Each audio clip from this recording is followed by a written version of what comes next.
இந்த விழா நிகழ்வில் பங்கேற்று நம்ம எல்லாம் பெருமைப்படுத்தி இருக்கிற என்னுடைய அன்பிற்கும் பாசத்திற்கும் உரிய அண்ணன் தயாரிப்பாளர் ஞானவேல் அவர்களுக்கும், என்னுடைய அன்பு தம்பி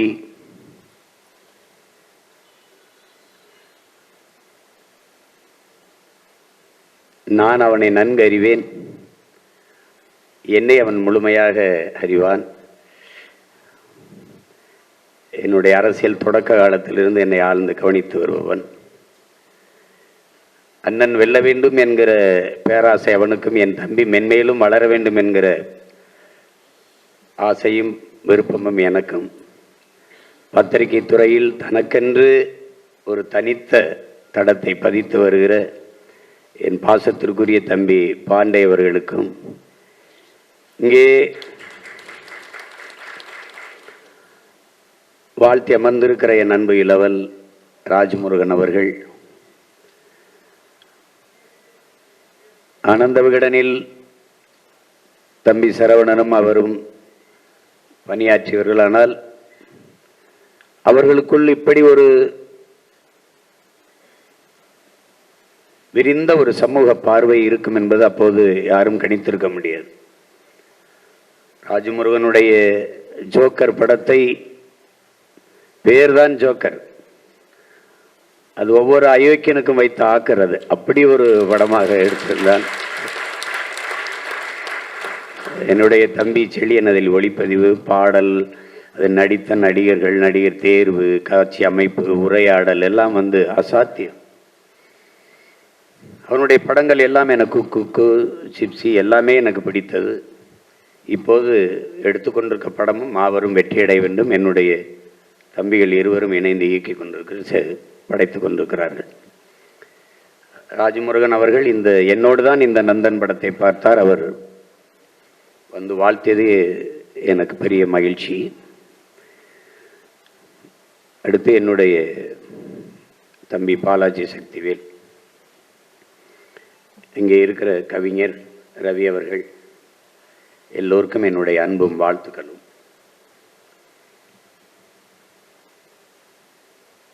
இங்கே பாராட்டு விழா இந்த உடனே ஏதோ இது ஒருத்தர் சும்மா பெருமையாக பேசிக்கிறது அப்படின்னு நினச்சிக்க கூடாது. அதை ஐயா திருமுருக கிருபானந்த வாரியார் அவர்கள், பிறக்கும் போதும் மனிதனுக்கு பாட்டு, இறக்கும் போதும் மனிதனுக்கு பாட்டு, ஆனால் இடையில் அவனுக்கு தேவை பாராட்டு பாராட்டு பாராட்டு என்கிற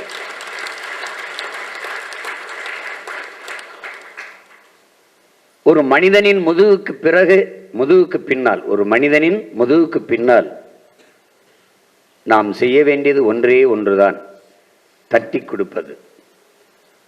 ஆனால் இங்கே யாரும் தட்டி கொடுக்க ஆள் இல்லை, தள்ளிவிடத்தான் ஆள் இருக்கிறது. இங்கே எல்லோரும் முதலில் வருபவனை தான் ஆர்ப்பரித்து கைதட்டுகிறார்கள், பாராட்டுகிறார்கள். மூன்றாவது வருவனை ஏறிட்டு பார்க்கறது கூட இங்கே யாரும் இல்லை.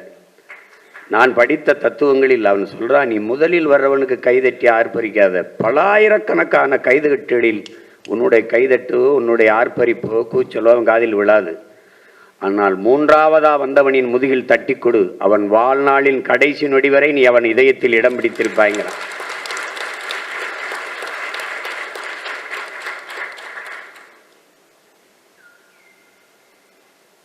இந்த பாராட்டுங்கிறது என் தம்பி சசி, என் அன்பு இளவலுக்கு இன்னைக்கு பிறந்த நாள். என்னுடைய அன்பு நிறைந்த வாழ்த்துக்களை தெரிவிப்பதை நான் மகிழ்கிறேன். அவன் சொன்னான், அண்ணன் நீங்கள் வேறு இடத்துக்கு போயிட்டாலும் இதை விட்டு போயிடாத அப்படின்னு. அதெல்லாம் அப்புறம் சொல்கிறேன், ஆனால் ஏன் நான் இதை செய்கிறேன் அப்படின்னு. நம்ம காதலிச்சு நேசித்த பெண் வேற ஒருத்தர் கல்யாணம் பண்ணிட்டு போனாலும் எங்கிருந்தாலும் நல்லா இருக்குன்னு நினைப்போம்ல, அது மாதிரி இந்த திரைத்துறையை தான் நேசித்து பல ஆண்டுகள் பட்டினியா தெருவில் படுத்து ஏவிஎம் சுடுகாட்டிலலாம் படுத்து அப்படிலாம் கஷ்டப்பட்டு வந்தது. பல நாட்கள் பசியவே உணவாக அருந்தி கொண்டு இப்படிலாம் இருந்தது இந்த திரைப்படத்தை துறையை நேச்சு தான். இப்போ என்னுடைய மனநிலை என் தம்பியில் பார்க்கும்போது எப்படி இருக்குன்னா, நான் சாதிக்க நினைக்கிறதையே நான் வாங்க நினைச்ச கப்பை என் தம்பியில் வாங்கும்போது அது ஒரு மகிழ்ச்சியாக இருக்குது. அதுதான், அதனால தான் என்னுடைய உணர்வை என் தம்பி எடுத்துட்டான் சரவணன்னு அவனை கொண்டாட தோணுது, கட்டி பிடிச்சிக்கிற தோணுது, அவ்வளோதான். அதுதான் இது, அது மாதிரி தான் இது. எப்படின்னா தம்பி படத்தில் எங்கள் அப்பா மணிவண்ணனை ஒரு கதாபாத்திரமாக நான் வச்சுருக்கேன். அது எல்லாருடைய மனச்சான்றுக்கு அது ஒரு உருவம். அது நீங்கள் படம் பார்த்தீங்கன்னா தெரியும். எப்போ பார்த்தாலும் இந்த மாதவன் கதாபாத்திரத்தை அதை தூர நின்று இப்படியே பார்த்துக்கிட்டே இருப்பார். எங்கே இருந்தாலும் எல்லா இடங்கள்லையும் அவர் யாரோ ஒற்றன்பருக்கு நம்மளை கொலை செய்ய திட்டமிடுவான்பருக்குன்னா அவர் நண்பர்களும் சந்தேகப்பட்டு சுற்றி வளைக்கும் போது ஒரு பை வச்சுருப்பார், தோல் பை. அது கொட்டினா பெரிய பெரிய புரட்சியாளர்கள் புத்தகங்கள்லாம் கிடக்கும். பார்த்து இது பண்ணும்போது யார் நீங்கள் யாரியா அப்படின்னோன்னா அவள் தள்ளி போய் கலங்கி சொல்ல, நான் தான்டா நீ, நான் தான் நீ. அவங்களுக்கு ஒன்றும் புரியாது. ஏன்னா நான் தான் நீ என்ன இப்படி சொல்லிட்டு இருக்காரு. அப்படி நான் தான்டா. பேருந்தில் போகும்போது பொண்ணுகள் கைப்பிடிச்சு இழுப்பான், இடிப்பான், அடிக்கணும்னு தோணும். ஆனால் குடும்பமும் கோர்ட்டு குறுக்க வந்து நின்றும். எதுக்கு பிரச்சனைன்னு பேசாமல் இறங்கி போயிடுவேன். எல்லாரும் போனால் நானும் போனேன். ஆனால் நீ போகலடா, நீ தட்டி கேட்டா ஏற்று கேட்ட, நான் தாண்டா நீ. ஏன்னா நான் நினைக்கிறேன் நீ செய்கிற, நான் நினைக்கிறேன் நீ செய்கிற. அதே மாதிரி ஒருத்தன் பரிசு எடுத்துட்டு ஓடுவான், பணத்தை பறிச்சுட்டு ஓடுவான், தட்டி இப்போ விரட்டி போய் பிடிக்கணும்னு தோணும். நமக்கு எதுக்கு பிரச்சனை, எல்லாரும் போனால் நானும் போயிட்டேன். ஆனால் நீ போகலை. அப்போ நான் நினைக்கிறேன் நீ செய்கிற, நான் தாண்டா நீ. அப்போ என் உணர்வின் உருவமடா நீங்கிறான். அந்த கதாபாத்திரம் அப்படி அது செய்யும். இங்கே எல்லாருக்குமே பிரச்சனை அதுதான், யார் செய்கிறதுங்கிறதான் பிரச்சனை. சுத்தம் சுகம் தரும்னு எல்லா சுகத்திலையும் எழுதியிருக்கு ராஜா, இறங்கி கூட்டுறதான் யாருன்னு தெரியல. இங்கே பிரச்சனையே அதுதான். அதில் என் தம்பி பார்த்தான், இறங்கி கூட்டிட்டான். அதனால நாமெல்லாம் கூடி நின்று அவனை பாராட்டுறான். அவ்வளோதான் இதில் இது. அது செய்யணும், ஒருத்தன் செய்யணும். அதுதான் இங்கே இருக்கிறது. அதில் எனக்கு இந்த இது எப்படி வருதுன்னா, நான் பசும்பொன் படத்துக்கு கதை வசனம் என் தம்பி சொன்னது மாதிரி நானும் எங்கள் அப்பாவும் ஃபிஷர்மேன்கோ அப்படின்னு ஒரு விடுதி இருக்குது. அதில் போகும்போது 2 பேரும் ஓட்டுநர் இது பண்ணுறாரு, நானும் எங்கள் அப்பா வந்து அதில் பாட்டு ஓடுது. எங்கள் அப்பா படங்கள்லாம் பார்த்துருப்பீங்கன்னா அந்த பாடலை அறிமுகப்படுத்தும் போது பேசிட்டே வருவார். அது எங்கள் ஐயா தான் எழுதி கொடுப்பார். கவி முத்தமிழ் பேரறிஞர் வைரமுத்தையா எழுதி கொடுக்குறார். எழுதி கொடுக்கும்போது அதில் என்னென்ன சொல்லுக்குள் வார்த்தையை சுருக்கி வைக்கும் சூத்திரதாரி ஆக்கம் வாகாயத்தின் மறுபக்கத்தையும் கண்ணனின் கண்கள் தான் பார்க்கும். இதெல்லாம் எழுதி பேசிக்கும்போது எங்கள் அப்பாவை வைரமுத்தையா எழுதி பாராட்டுறது, கண்ணன் அவர்களை பாராட்டுறது, ஐயா வைரமுத்தவர் பாராட்டுறது, இப்படியே பேசிக்கும்போது அப்போ சின்ன இதான் ஆள் தானே, நமக்கு இவ்வளவு முதிர்ச்சி இதானே இல்லை. கேட்கும்போது அப்பா இப்படியே நாமளே இப்படி பாராட்டி பேசிக்கிறது இது நல்லாவா இருப்பாருக்கு அப்படின்னு நான் கேட்குறேன். மைனே அப்படிலாம் நினைக்கக்கூடாதுப்பா, நம்மளை நாமே பாராட்டிக்கிடாத்தாண்டா, நம்மளை வேற யாரும் பாராட்ட மாட்டாங்கடா. அது என் மனசுக்குள்ள ஆழமாக பதிஞ்சிருச்சு. நான் பல பேரை கூட என் தம்பிகிட்ட சொல்லுவேன், என்னென்ன தம்பி நம்மளை நாமே பாராட்டிக்கிட்டாத்தாண்டா, நீ போய் கோபாலகிருஷ்ணன் சொல்லு அப்படின்னு. அவன் சொல்கிறான், நான் தான் சொல்லிக்கிட்டு இருக்கேன், எல்லாம் ஊரில் சப்பானின்னு தான் சொல்கிறான்ற மாதிரி நம்ம தான் நம்மளை கோபாலகிருஷ்ணன் சொல்லணும். ஜூலியஸ் சீசர் என்ன சொல்கிறான், அடுத்தவன் உன் தகுதியை அறிவிக்கும் வரை நீ காத்திருக்காத, எழுந்து சொல்றான் நான் ஆக சிறந்தவன் என்று. அப்படி சொல்லிட வேண்டியதான். நம்ம அது மாதிரி நம்ம சொல்லிட வேண்டியதான். அதில் எந்த பாராட்டுக்கும் தகுதியான படம். கலை இலக்கியத்தை போற்றாத சமூகம் உயர்வடையாது, பெருமை அடையாது, மேம்படாது. நம்முடைய வணக்கத்திற்குரிய ஐயா இறை என்பவர்கள் கலை இல்லாத ஒரு சமூகம், அதை எப்படி சொல்றாரு பாருங்க. அது மலை இல்லாத நிலம், இலை இல்லாத மரம், அலை இல்லாத கடல், தலை இல்லாத உடல். எது கலையை போற்றாத சமூகம். அது அலை இல்லாத கடல்ரா, தலை இல்லாத உடல்ரா, அதனால போற்றணும், கலை இலக்கியத்தை கொண்டாடணும். இங்க அப்படி இல்லை. இங்கே நீண்ட காலமா இந்த கம்யூனிச சித்தாந்தத்தில், இந்த திராவிட சித்தாந்தத்தில் இருந்தவர்கள், திராவிட சித்தாந்தம்லாம் திரையுலகில் இருந்து இந்த கம்யூனிசம் நம்ம முன்னோர்கள்லாம் நம்ம கற்றுக் கொடுத்தது என்ன தெரியுமா உனக்கு? கூத்தாடிப்பே, சினிமாக்கிறப்ப ஐயோ கூத்தாடிப்பே, கவலையே சாக்கடை, இது இப்படியே பேசி பேசி எல்லாம் வெளியேறிட்டான். அந்த சாக்கடையில் உருண்டு பிறண்ட நாய் பண்ணி நரியெல்லாம் நாடாண்டுட்டு போயிட்டுது. இதுதான் இங்கே இருக்க பிரச்சனை.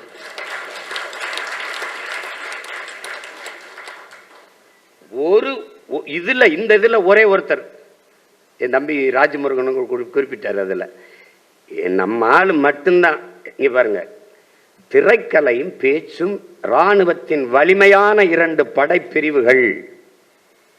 என்னை பக்கத்தில் நிக்க வச்சு சொல்றாரு, என் கையிலிருந்து வர துவக்கிலிருந்து வர தோட்டாவுக்கு என்ன வலிமை இருக்கோ அது உங்க வாயிலிருந்து வர ஒரு வார்த்தைக்கு இருக்கு. திரைக்கலையும் பேச்சும் இராணுவத்தின் வலிமை மிக்க 2 படைப்பிரிவுகள். ஒன்றை செய்ய ஒன்றையோ நீங்க விட்டுறக்கூடாதுன்றாரு. தொடர்ந்து செய்யணுங்கிறாரு. திரைக்கலை என்பது ஒவ்வொரு தேசிய இனத்தின் அழகிய கலை முகம், அறிவியலின் அழகான குழந்தை திரைக்கலை. அது அப்படி புறந்தள்ளி விட்டுற முடியாது. திரைப்படத்தால் ஒரு பெரிய தாக்கத்தை ஏற்படுத்திட முடியுமா அப்படின்னு நீங்க புறப்போக்கில் கேட்டு போக கூடாது.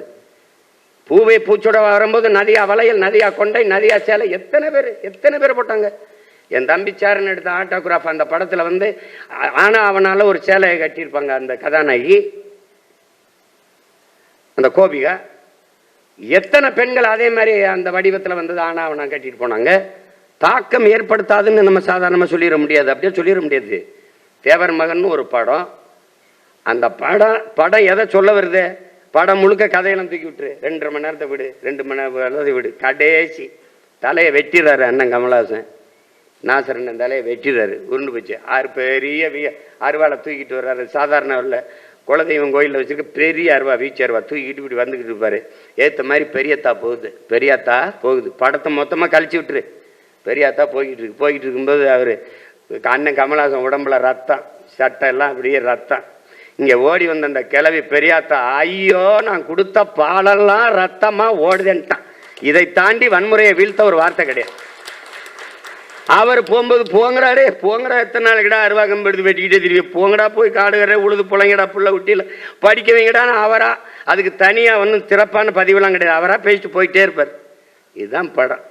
இந்த படம் என்ன பாதிச்சிச்சு அப்படின்னு கேட்காத. எங்கள் அப்பா பாரதி ராஜா கருத்தம்மா படத்துக்கு அப்படி ராத்திரி படப்பிடிப்பு, எல்லாம் கூட்டம் ஊரே கூடி படுது. 5-6 பேர் அருவாக்கம் படம் தும்முடு உள்ள ஓடிக்கிட்டு கத்து ஓடுறான். ஓடும்போது எல்லாம் ஒரே சத்தமான எல்லாம் படப்பிடிப்பு இருந்தால் எல்லாம் திரும்பி பார்க்குறாங்க. திரும்பி பார்க்கும்போது இவர் நிறுத்திட்டு, என்னங்க என்ன கூட்டம், என்ன இங்கே ஓடுறாங்களே, என்ன பண்ண? இந்த பக்கத்தூரில் ஒரு கலவரம் சண்டை, ஊருக்காரன் அருவாக்கம் படுத்து ஓடிக்கிட்டு இருக்கான் அப்படின்னு. ஏன் நீங்கள்லாம் போகல அப்படின்னு. முன்னாடி இப்படித்தான் தொட்டதுக்கெல்லாம் அருவாக்கம் தூக்கிட்டு ஓடினதான் நாங்களும் ஓடினதான். இந்த தேவர் மகன் ஒரு படம் வந்ததுக்கப்புறம் அதை பார்த்ததுக்கப்புறம் டப்புன்னு அருவாக்கம்பு எடுக்க கொஞ்சம் கூச்சமாக இருக்கா இல்லையான்ட்டோம். அப்போ ஒரு கலைஞன், நீ சொன்னால என் தம்பி, ஒருத்தனை மாத்தினா கூட அந்த படைப்பு வென்றுச்சுரா அப்படின்ட்டு. அதுதான் அந்த படம் என்ன சாதிச்சுன்ற பிறகு ஒரு ஊரில், அந்த ஒரு கிராமத்தில் அவர் ஒருத்தர் சொல்றாரு ஒரு பாதிப்பு ஏற்படுத்தினா, அப்போ ஒவ்வொரு கிராமத்தில் எத்தனை பேர் பாதிச்சிருக்குன்னு. அதை தான் சொல்றான் சேகுவாரா, வினையாற்றாத சொல் வீணுங்கிறான். வினையாற்றாத சொல் வீண். அதனால இந்த பேசணும் என்ன பாண்டே இப்படி பேசிட்டாரு, அப்போ தாக்கத்தை ஏற்படுத்திருச்சு. என்ன ராஜ்மோகன் ஏற்படுத்தி இப்படி பேசிட்டாரு, ஒரு விவாதத்தை கிளப்பணும்டா, சரியா தவறா, அதான்டா பேச்சுக்க பலன். அதுதான் அப்படி ஒரு தாக்கத்தை நந்தன் படம் ஏற்படுத்திருச்சு. நீங்க சின்லெஸ் லிஸ்ட் கருப்பு வெள்ளையில படம் 4 மணி நேரம். அவன் யூதன், எடுத்தவன் ஸ்பீல்பர்க் யூதன். அவன் வந்து கடைசி அவன் முன்னோர்கள் நினைவிடத்தில் கல் வைக்கணும், எல்லாரும் வச்சுட்டு இருப்பான். அப்போ மெதுவாக அப்படி நகரும் கருவி, அப்படி கேமரா நகரும். அதில் அப்படி ஸ்பீல்பர்க் அப்படி விலைக்கு வந்து காட்டுவான். அவனும் ஒரு கல்லோட நிற்பான் வைக்க, ஏன்னா அவன் முன்னோர் சமாதி அது. அப்படி வைப்பான். வச்சுட்டு படம் விட்டு வெளியில் வரும்போது ஹிட்லருடைய தலைமுறை எல்லாரும் யாரோடும் பேசல, தலை குனிஞ்சு போனான். நம்ம முன்னோர்கள் இவ்வளவு கொடுமையா யூதர்களை கொண்டிருக்கானான்னு ஒரு தாக்கத்தை ஏற்படுத்திடுச்சு.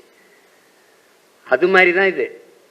அது மாதிரி நந்தனை பார்க்கிற யாராவது ஒருத்தன் சக மனிதனை தாழ்த்தி வீழ்த்தி சுகந்தானுவது சி இது ஒரு இதா அப்படின்னு நினைக்கணும். அதுதான் இது. வந்து இங்க பாருங்க எவ்வளவோ பேர் போயிட்டான். இங்க என் தம்பி கூட சொன்ன, என் தம்பி ராஜமுருகன், இங்கிட்டு இன்னொரு தம்பி சொல்றான், எங்க அண்ணன் நீங்க என்ன இப்படி டப்புன்னு கம்யூனிஸ்ட் இல்ல, கோட்பாட்டு அளவுல கம்யூனிசத்துக்கே அடிப்படை எது? தமிழ் தேசியம்தான், தமிழனுடைய தத்துவம் தான்.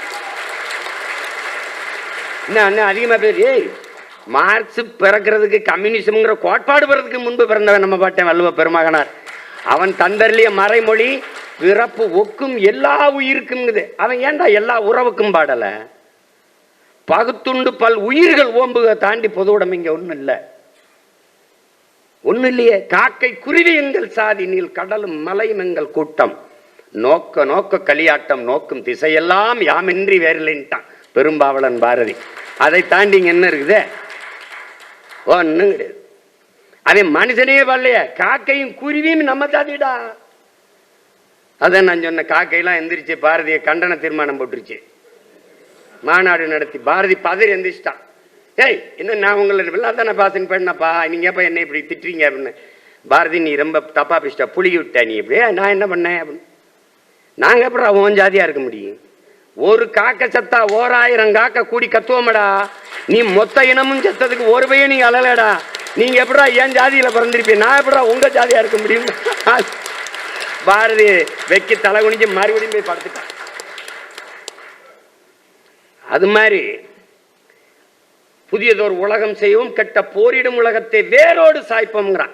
உலகம் தழுவி போறான் யாரா? பாரதிதாசன். பொது உடைமை கொள்கை திசையிட்டும் சேர்ப்போம், புனிதமோடு எங்கள் உயிரென்ற காப்போம் தான். பொது உடைமை கொள்கை நம்மளை விடவா? என் மொழி தெரியாதவன் அநாகரிகமானவன் யாரு? சீனா எந்திரிக்கிறான். அவன் அரபு எந்திரிச்சு என் மொழி தெரியாதவன் பிசாசுன்ட்டான். பிரிட்டிஷ்காரன் என் மொழி தெரியாதவன் ஊமைன்ட்டான். அவன் ஒன்றும் தெரியாத அவன் ஊமை பயிலுன்ட்டான். அந்த நேரம் எங்கள் ஊர் ராமநாதபுரம் காஞ்ச மண்ணில் பிறந்தவன், இந்த மணவாளம்பட்டியில் பிறந்த ஒரு மகிவாளம்பட்டியில் பிறந்த கணியன் பூங்குன்ற எந்திரிச்சு இருகரமும் பீசிட்டான். யாதும் ஊரே யாவரும் கேளீருன்ட்டான். எங்கள்ல இருந்து வந்ததான் கம்யூனிஸ்டம், பொது உடைமை, சித்தாந்தம் எல்லாம் வாடா அப்படின்னு. அதை தான் என் தம்பி சொல்றான். ரெண்டு ஒன்று தான். தேசிய இனங்களின் உரிமைக்கு நிற்காதவன் ஜனநாயகவாதியாகவே இருக்க முடியாதுங்கிறார் லலித். அடிப்படையில் அவன் ஜனநாயகவாதியாக இருக்க முடியாது, அவன் எப்படா கம்யூனிஸ்டா இருக்க முடியும் சொல்லிருக்காருல்ல. இதை சொல்லாத நீ. இதை சொன்னீங்கன்னா கோச்சுப்பாங்க நம்ம ஆளுங்க. லெலின் சொன்னதெல்லாம் இப்ப நாங்க பொருத்த முடியாதுன்னு. லெலின் சொன்னதே பொருத்த முடியாதுன்னா நீங்க சொல்றது எங்க போய் பொருத்துறதுன்னு அதை விட்டுருவோம். ஏன்னா அது நாங்க நடந்து வந்த பாதை, அதனால அதெல்லாம் அதை விட்டுருவோம். இப்ப இதுல என்னன்னா, இதுல ஆழ்ந்து கவனிக்க வேண்டியது ஒன்றை சொல்வதற்கு இங்க பேசிய எல்லாம் என் தம்பி எல்லாம் சொன்னாங்க. என் தம்பி ராஜமுருகனும் வணிக படைப்பை செய்யணும்னு இல்லை, அதே மாதிரி என் தம்பி பாலாஜி சக்திகளும் பெரிய வணிக படங்களை எடுக்கணும்னு இல்லை. அதை எடுத்த எல்லாத்துலேயும் ஒரு சமூக பார்வை இருக்கும். ஒவ்வொன்றும் அப்படிப்பட்ட படைப்பாளிகள் தான் இங்கே இருக்கிறாங்க. இப்போ அதில் சரவணனை எடுத்து பார்க்கும்போது, நீங்கள் அப்படி பார்க்கும்போது இப்போ நிறைய கவிதைகள் எழுதி வர்றோம், எல்லாமே கவிதைன்னு தான் பேர். ஆனால் சில கவிதை பளிச்சுன்னு இருக்கும். அது மாதிரி எத்தனையோ பாடல்களை எழுதியிருக்கிறாரு பாரதி. எத்தனையோ இந்த பாரதியில் இப்போ பாரதிதாசன் எவ்வளோ எழுதியிருக்காங்க. ஆக சிறப்புன்னு ஒன்று இருக்குல்ல, அதில் முந்தைய படங்களை விட இது நின்று இவ்வளோ நேரம் பேசுகிறோம்னா இது ஆக சிறப்பாக ஒரு பெரிய தாக்கத்தை அவசியமான ஒரு படைப்பாக இது வந்துடுச்சு. அதனால தான் இது இந்த நகர விட மாட்டேங்குது. நந்தனை விட்டு நம்மளெல்லாம் நகர விட மாட்டேங்குது. எந்த ஊரில் இருந்தாலும் எவ்வளோ வேலை இருந்தாலும் தம்பியை கூப்பிட்டு பாசணும். இந்த படம் எவ்வளோ முக்கியமான படம்னு அவனுக்கு முதல்ல சொல்லணும். படத்தை யோசிக்கிறது பெருசு இல்லை, படத்தை சொல்கிறான், யாரும் தயாரிக்கலை, என்ன பண்ணலாம், நம்மளே எடுத்துருவோம், துணிஞ்சு எடுத்துருவோங்கிற முயற்சி இருக்குல்ல, அதுக்குத்தான் இந்த பாராட்டு.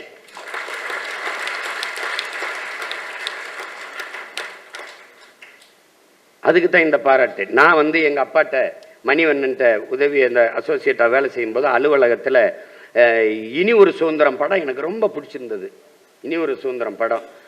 அதில் எங்கள் அண்ணன் சத்யராஜ் ஒரு தாழ்த்தப்பட்ட இளைஞனாக இருந்து படித்து காவல்துறையாக ஆசிரியர் இருக்குதுன்னு நான் உடையை கழட்டி போட்டு ஒரு டவுசரோடு போகிற அந்த காட்சியெல்லாம் எனக்கு ரொம்ப பிடிச்சது, ரொம்ப பிடிச்சிருந்தது. அப்போ அதை அண்ணன் சிவகுமார் அவர்கள் விடுதலை போராட்ட தியாகியாக வருவாங்க. இதில் அந்த படத்தை பற்றி எங்கள் அப்பாட்ட பேசிட்டே இருக்கும்போது அவர் பாட்டுக்கு ஏதோ எழுதிக்கிட்டு இது பண்ணிக்கிட்டு அப்படியே கேட்டுக்கிட்டே இருந்தார்.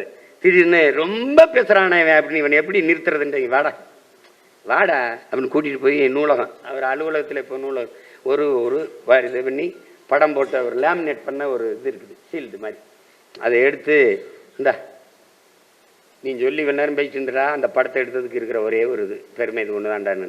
அந்த படத்தை பாராட்டி ஐயா பாலச்சந்தர் கைப்பட எழுதின கடிதம், இவ்வளோ தாண்டா அந்த படத்தில் மொத்த பணம் போச்சுடா அந்த படத்தில், அவர் எழுதி இந்த பாராட்டு ஒன்று தானே. என்னப்பா அதுன்னு நினைக்கிறீங்க? இது போதும்டா எனக்கு, அந்த படத்தை எடுத்ததுக்கு இது போதும்.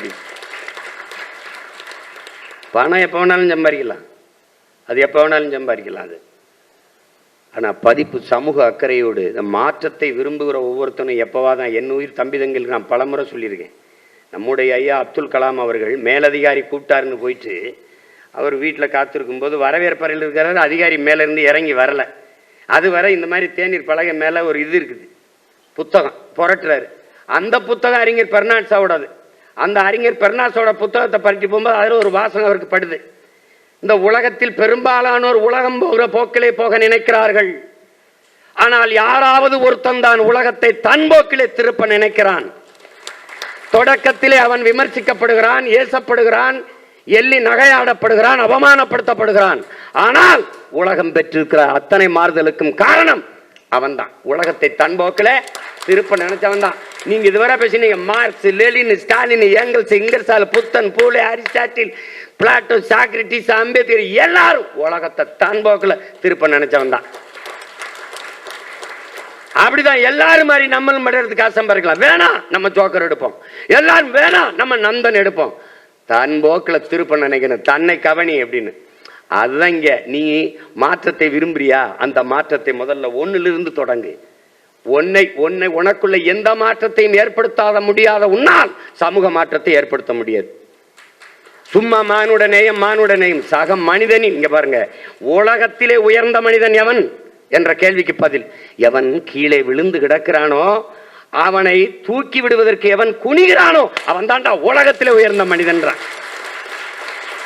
கீழே விழுந்து கிடப்பவனின் காயத்தை ஒருத்தன் கை நீட்டி தடவுகிறான் பாரா, அவன் தாண்டா உலகத்திலே தலை சிறந்த மனிதன். அந்த எண்ணம், அந்த சிந்தனை, அந்த காயத்தை துடைப்பதற்கு கை நீட்டிய கை என்னுடைய தம்பி சரவணன் கை என்பதில் எனக்கு மகிழ்ச்சி, பெருமை. ஐயா வைகுந்தர் சொல்றாரு, தாழ கிடப்பவனை தற்காத்து நிற்பதாண்டா தர்மம்ங்கிறது. நீ அவனை போட்டு அவனை ஏற்று பார்க்கலாம். ஒரு வல்லாதிக்கன், ஒரு வலிமை உள்ளவனின் அழகே எளியவனை, வலிமையற்றவனை அவனுக்கு பாதுகாப்பா நிற்பதான். திக்கற்றவனுக்கு திசை காட்டாதவன், வாயற்றவனுக்காக பேசாதவனும் அடிமைதான். அப்ப உரிமை இழந்து அடிமையா நிக்கிறவனுக்காக பேசாதவனும் நம்மள அடிமைதான்.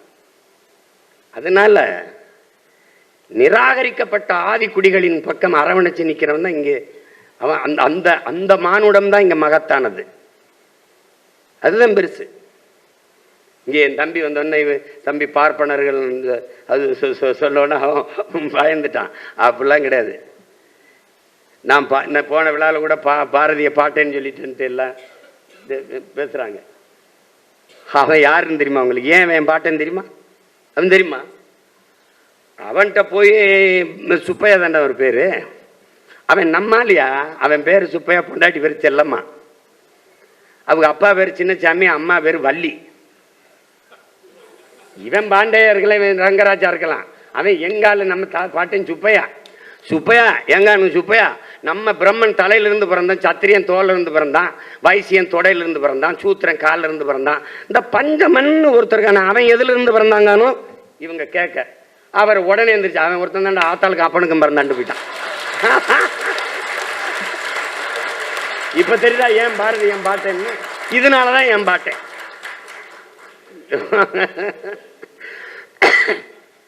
கழுத அக்ரஹாரத்துக்குள்ள வரக்கூடாதியா. கழுதையை தூக்கிட்டு பாட்டு பாடிட்டு வந்துட்டாங்க. கனகலிங்கனும் பறையனை கூப்பிட்டாங்க. இந்த வாட குளிடா, இந்த பூணூலை போடுற, இன்னையிலிருந்து நீ ஐயன்டா போட. யாரா போட்டது? அங்க சுப்பிரமணிய பாரதி போட்டான் பூணூல் போய் சொல்ற. அதனாலதான்டா நம்ம பாட்டை பாரதிய கொண்டாடாத தமிழ் சமூகம் விளங்காதரா, விளங்காது, உருப்படாது. இவன் கைவிட்டுருவான், இவன் பாரதாசனை கைவிட்டான். ஏன்? வென்று வருவான் திராவிட காலைன்னு பாடும்போது எங்காலு அப்படி எங்காலு. ஆனா திருப்பி நறுக்குவோம் பகையின் வேர் சிறுத்தை பெருங்கூட்டம், நாம் தமிழர் நாம் தமிழர் என்று முரசரை வாங்கிட்டான். அதோட விட்டான். அதோட கதை கந்தல் ஆயிடுச்சு. அவர் எதிரி ஆயிட்டாரு. அப்படித்தான் பாரதி. பாரதி என்ன பாரதி அன்னைக்கு கூட என் தம்பி இதை சொல்லிட்டு சரவணட்ட, என்னென்ன இன்னும் தூங்காமல் இருக்கீங்க அப்படின்னு. எங்கள் ஆளுகள்லாம் படுத்து கிடக்கிறா, நான் முடிச்சுக்கிட்டு இருக்க வேண்டியது இருக்கு. அதனால் அம்பேத்கர்கிட்ட போய் கேட்குறாங்க, எல்லா தலைவர்களும் தூங்கிட்டு இருக்கும்போது நீங்கள் மட்டும் முழிச்சதை படித்து எழுதிக்கிட்டு இருக்கீங்கன்னு. அவங்க ஜனங்கள்லாம் முழிச்சுக்கிடுச்சு, அவங்க தூங்குறாங்க, ஏன் ஜனம் தூங்கி கிடக்கு, நான் முழிச்சுக்கிட்டு இருக்கேன்ட்டு. அது மாதிரி நம்ம பாட்டன்ட்ட போய் என்ன பாருது, எல்லாம் பாடிட்டேன், காதலை பாடிட்டா, வீரத்தை பாடிட்டா, அதை பாடிட்டா, எல்லாம் பக்தி பாடிட்டா, இது எது இந்த தாலாட்டு மட்டும் நீ பாடலையே அப்படின்னு. அது முழிச்சுக்கிட்டு இருக்கணும் தான் எனக்கு தூங்க வைக்க பாட்டு வேணும். இவன் ரொம்ப ஆண்டுகளாக தூங்கிட்டு தான் இருக்கேன், பல ஆண்டுகளா. இவனை உசுப்பத்தான் பாட்டு வேண்டி கிடக்குது, அதில் எதுக்கு போய் தாலாட்ட பாட சொல்கிறான்னு போயிட்டு. அப்படி அவன் பாக்கள் முழுக்க எழுச்சி பாக்களா இருந்ததுக்கு காரணம் அதுதான். நந்தன் அந்த சாதியை தாடுது, அவர் கற்பனை என்னமோ சரவணையன் தம்பி கற்பனையில் ஒரு படத்தை எடுத்து நடக்குதப்பா, நடக்குது. இதெல்லாம் நடக்குதான்னா இன்னுமா அங்கே சாதி இருக்குன்னு கேட்டால் நீ வேற கிரகத்திலேருந்து இதை இறங்கி வந்திருக்கான்னு நினைக்கிறேன். நெல் எந்த மரத்தில் விளையுதுன்னு கேட்டில்ல, அந்த கூட்டத்தில் சேர்ந்திருக்கா நீ. உன்னையெல்லாம் நீ அறிவையும் ஆரையும் திரைப்படத்தில் பார்க்குறவனுக்கு உங்கள்கிட்ட ஒன்று நான் பேச்சு புரிய முடியாது தம்பி. அறியாமையில் இருக்கிறவனுக்கு போதிக்கலாம், பொறாமையில் இருக்கிறவனுக்கு ஒன்றும் போதிக்க முடியாது. நீ வா, கொஞ்சம் கீழே இறங்கு, ரெக்கையை கட்டி தேவதூதர்கள் மாதிரி பறந்துக்கிட்டு இருக்காத, கீழே காலை வை, எங்களோட பாரு எப்படி இருக்குன்னு பாரு. அதை நீ புரிஞ்சுக்கிட்டு பேசணும். இதெல்லாம் இப்படிலாம் நடக்குமாங்க, இப்படிலாம் இருக்குதாங்க அப்படின்னு. இருக்குது இருக்குது. புரட்சியாளர் அம்பேத்கர் அவர்கள் அவர் என்ன சொல்றாரு பாருங்க. ஏய், அந்த இடத்துல கூட சொன்னேன், என் தம்பி சமுத்திரக்கனி பேசுகிற இடத்துல கொஞ்சம் முன்னாடினா நான் இதெல்லாம் சேர்த்து, ஆடுகள் கோயில்களில் ஆடுகளை தாண்டா பலியிடுகிறார்கள், சிங்கங்களை அல்லங்கிறாரு. இழந்து விட்ட உரிமைகளை பிச்சை கட்டு பெற முடியாது, போராடித்தான் பெற்றாகணுங்கிறாரு. போராடித்தான் பெற்றாகணும். அதை தான் இந்த படம் போதிக்குது. நந்தன் படம் நீ இப்போ சொன்னல, ரெண்டே வரி இல்லாதுன்னு. இப்போ என் படத்தில், தம்பி படத்தில் என்னென்ன படம் அப்படின்னு என்னென்னமோ எடுத்து பார்த்தேன். வன்முறையாளன்னு கட்டமைக்கிறான். இப்போ எங்கள் தலைவரை கட்டமைச்ச மாதிரி ஒரு அரச பயங்கரவாதத்தை எதிர்த்து தன் இன மக்களை தற்காக்க தூக்குன ஆயுதத்தை பயங்கரவாதம்ங்கிறான். அடிக்க ஓங்குகிற கைக்கும் தடுக்க நீட்டுகிற கைக்கும் வேறுபாடு இருக்குங்கிறது இந்த சமூகத்துக்கு புரிய வைக்கணும். அப்ப என்ன செஞ்சேன், நான் செய்யறது வன்முறை அல்ல, நான் சொல்வது மருத்துவம். இதயம் நோய்பட்டு போச்சுனால் அறுவை சிகிச்சை வன்முறையா? அது மருத்துவம். அததான் அவன் என்ன சொல்றான், என்ன செய்ய சொல்ற, இங்க சைலன்ஸ்ங்கிறதே சத்தமா தான் சொல்ல வேண்டியது இருக்குன்னுட்டான். அதுதான் இந்த ஒரு உரையாடல் தான் படம். அது மாதிரி என் தம்பி இருக்கான் பாருங்க. இப்ப நந்தன் படம் என்னன்னு, செருப்பு அப்படி காட்டிக்கிட்டே வரேன். அவன் செஞ்சிருக்கலாமுங்க. எது முற்போக்கு, எது சீர்திருத்தம், எது மாறுதல், இதாங்க மாறுதல். கோயிலை காட்டணும், நிற குடத்தோட வரணும், பொங்க வரணும், அப்படின்னு பாலை கறக்கணும். இதெல்லாம் ஒரு ஒரு ஒரு பழக்கம். ஆங்கிலத்தில் சென்டிமெண்டா படம் தொடங்குதுங்க, நல்லா ஓடுங்க, நல்லா ஓடிடும். இது ஒரு நம்பிக்கை, காசு போடுறவனுக்கு ஒரு நம்பிக்கை. ஆனால் செருப்பை காட்டுற, அப்படி செருப்பு பேசுதுங்க. இந்த ஒரு தலித்தாக அதெல்லாம் இந்தியாவின் பிரசிடண்ட், இந்தியாவில் பிரசிடண்ட் ஆகலாம், எங்கள் ஊரில் பிரசிடண்ட் ஆகிறது நாங்கள் சொல்கிற ஆள் தான் ஆக முடியும். இதாங்க கருத்தியல், அதுதான் கருத்து. இப்போ காலு செருப்பு. ஒருத்தன் நான் சொல்கிற ஆளுன்னு மிதித்து செருப்பாக வச்சுருந்த ஒருத்தன் பிரசிடண்ட் ஆகி கேமரா இருக்குல்ல, கேமரா மேலே செருப்பாலே அந்த கருத்தை மிதிச்சிடறாங்க. இதாங்க படம். இதுக்கு முன்னத்து ஏறு ஆபிரகாம் லிங்கன் அமெரிக்கன் பிரசிடென்ட். அவன் தாழ்த்தப்பட்டவன், அவங்க அப்பன் செருப்பு தைக்கிறவன். இவனை எப்படா கேவலப்படுத்துறதுன்னு ஒருத்தன் வாரான். இறங்கி ஆபிரகாம் லிங்கன் வெள்ளை மாளிகையில் இருக்கும்போது அங்கே அவரை கேவலப்படுத்திடணும்ட்டு இவர் செருப்பை கழட்டி போட்டு, இந்த செருப்பு உங்கள் அப்பா தச்சு கொடுத்தது, கொஞ்சம் பிஞ்சு போச்சு அப்படின்னோன்னா, அப்படியா பிஞ்சு போச்சு இப்போ, அப்படியா கொடுங்க, கொடுங்கன்னு ஊசி நூல் எடுத்து தச்சு போட்டு பாருங்க எங்கள் அப்பா இறந்து எவ்வளோ நாள் ஆச்சு, அவர் தச்ச செருப்பு எவ்வளோ உறுதியாக இருக்குது பார்த்தீங்களா, எவ்வளோ உறுதியாக இருக்கு. நீங்கள் இதை போட்டுக்கிறீங்க, மறுபடியும் அந்த இங்கே வாங்க, நான் இங்கே தான் இருப்பேன், தச்சு தரேன்னு செருப்பால், அதே செருப்பால் அடிச்சு அனுப்பிட்டான். எப்படி? அதுதான் அந்த இந்த கருத்திற்கு பாருங்க ஆபிரகாம் லிங்கம் பேசுனது. அததான் அந்த படம் சொல்லுது. எந்த கருத்து, எந்த செருப்பா நீ கருதினியோ என் உரிமையை, என் உணர்வை, அதே செருப்பால பிரசிடண்ட் ஆகி கேமரா கீழே இருக்கு, கேமரா மேல செருப்புல மீச்சுதான் தச்சு படம் முடிஞ்சிருச்சு. அதுதான் அது. நீங்க பாருங்க எப்படி இப்ப அந்த படத்துல என்ன சுருக்கம் என்ன சொல்றாரு, ஆள்றதுக்கு தான் அதிகாரம் நினச்சிக்கிட்டு இருந்தோம்டா, வாழ்றதுக்கே அதிகாரம் தேவைப்படுது. இதுதான் படம். நீங்கள் இது இந்த சாதி என்னதான்னு சில பேசுவான், சாதியை பெருமையாக இருக்கும்பா, சாதி தான்பா.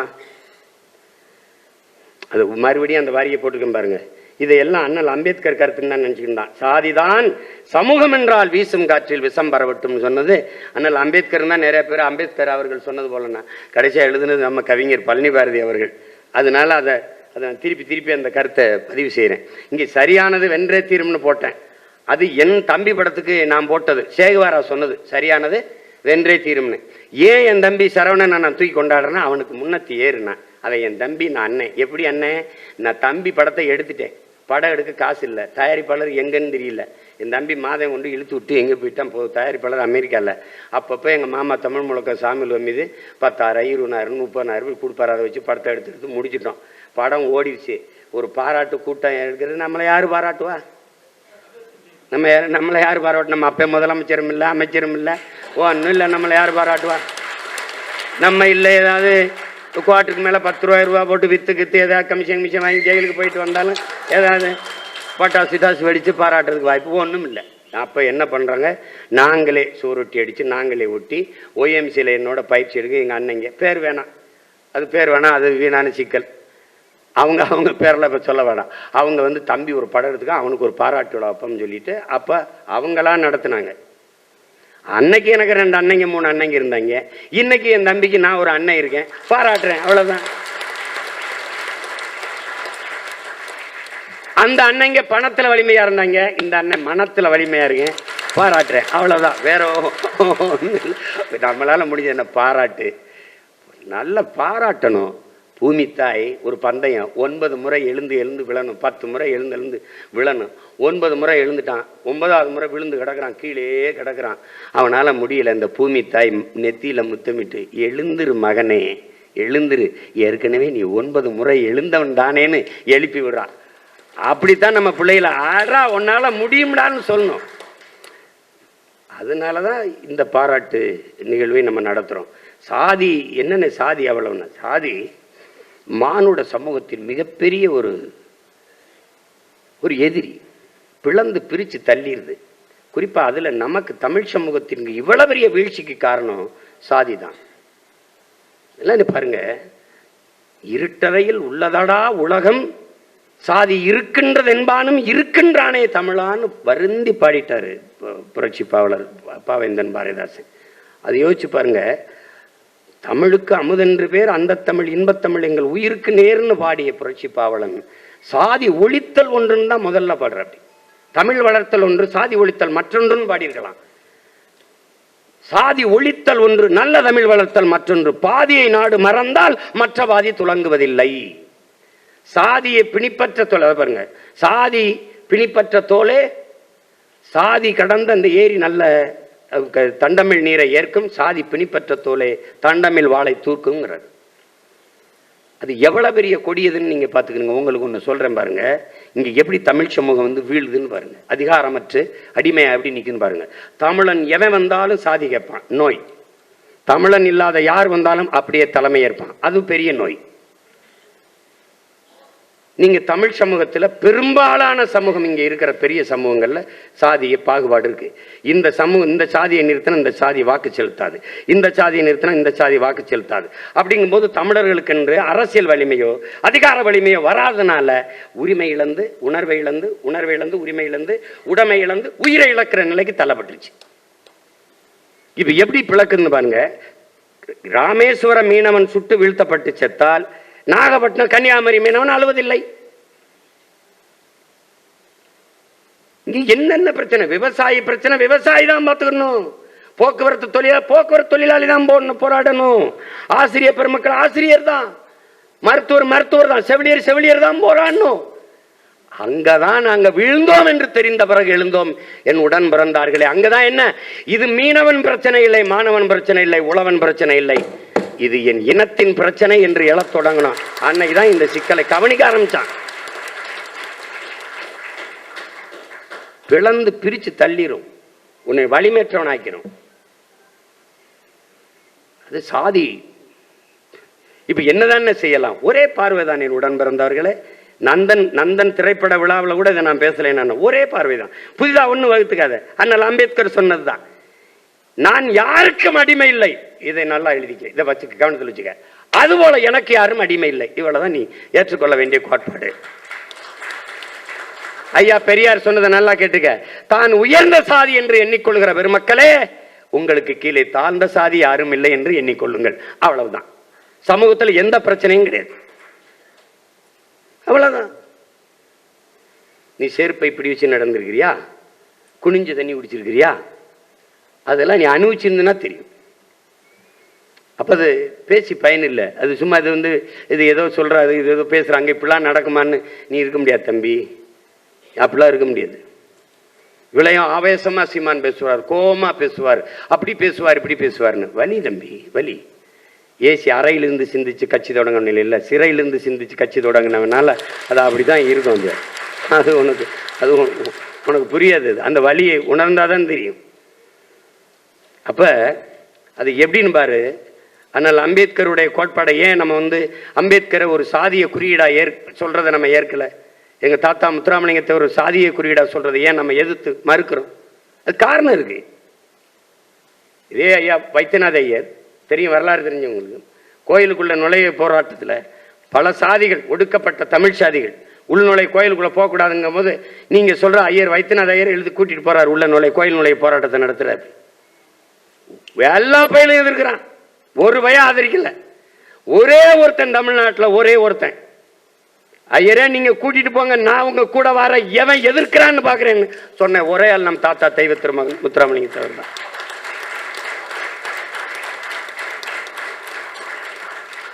எவ்வளவு இதா இருந்தா சொல்லி பாருங்க. சாதிய எண்ணம் கொண்டவன் அரசியலுக்கு வந்தால் நாடு நாசமாகி விடுங்கிற. சாதிய சிந்தனை கொண்டவன் இறைவனை வழிபடவே அருகதையற்றவன். உண்கிரகை உயர்ந்தது, உழைக்கிறகை தாழ்ந்தது என்கிற எண்ணம் எவருக்கும் வரக்கூடாது. இறைவனுக்கு முன்பு இரு கரமும் இணைத்துத்தான் வணங்குகிறோம்.